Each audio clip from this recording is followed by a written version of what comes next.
des élections le 25 octobre 2015. Or,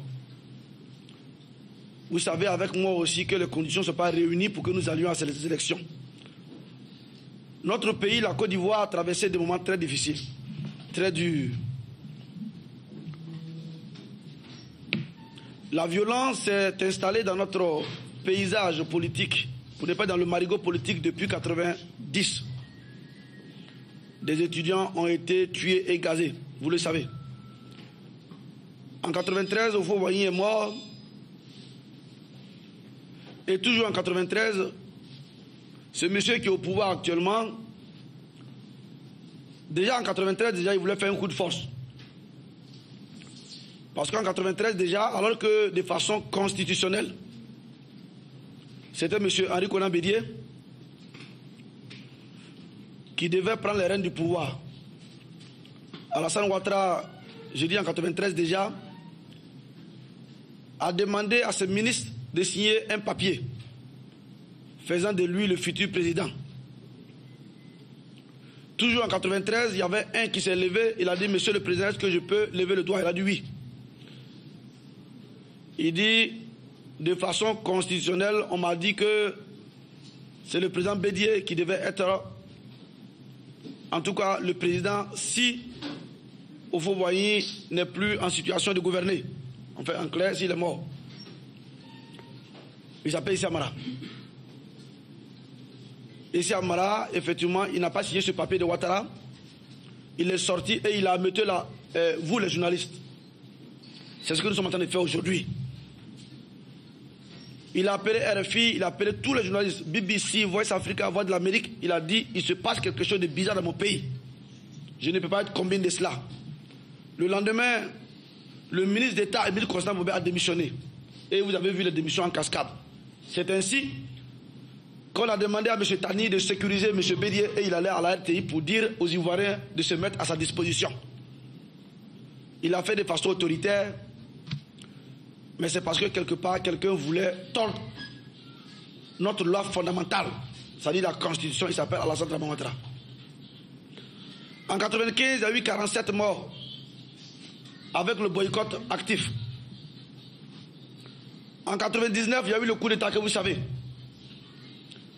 En 2000, M. Gueye Robert aussi, refusant le verdict des élections, a voulu tordre le cou à la Constitution, c'est-à-dire la loi fondamentale. Il a voulu nous voler notre victoire. Quand je dis nous, les jeunes démocrates.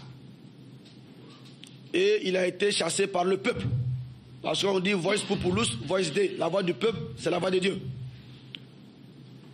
Et Gbagbo a pris les rênes du pouvoir en 2000.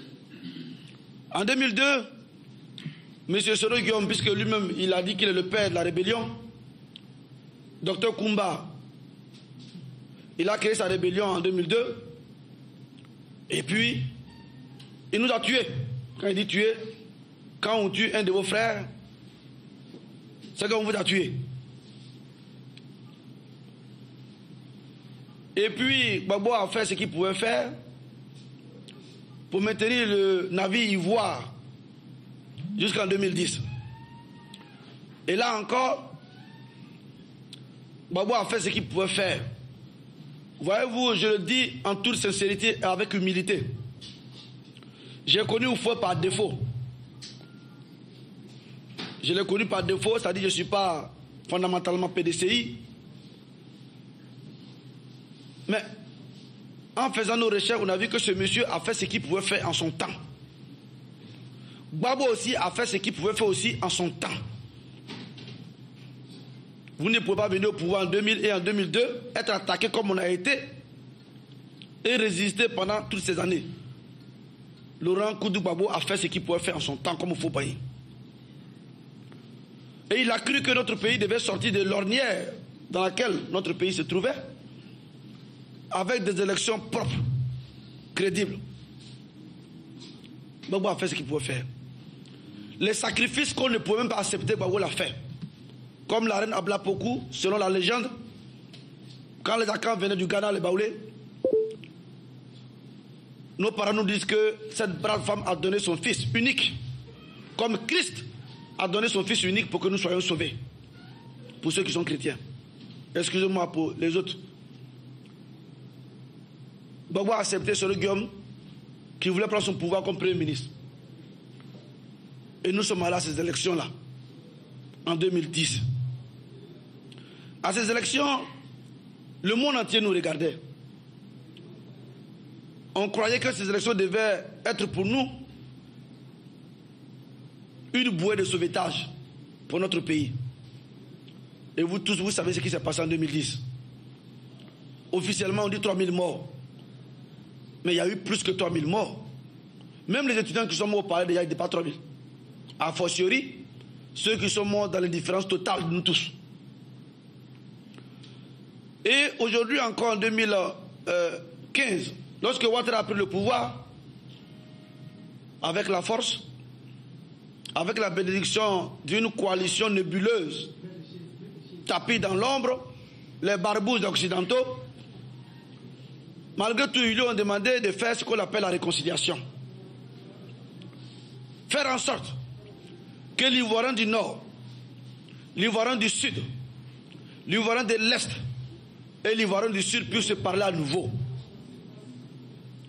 Faire en sorte que le chrétien puisse parler avec son frère ou sa sœur du Nord, qui est musulmane. Faire en sorte que l'ouvrier puisse aussi jouir, comme aussi le cadre. Notre président Ouattara n'a pas réussi à le faire.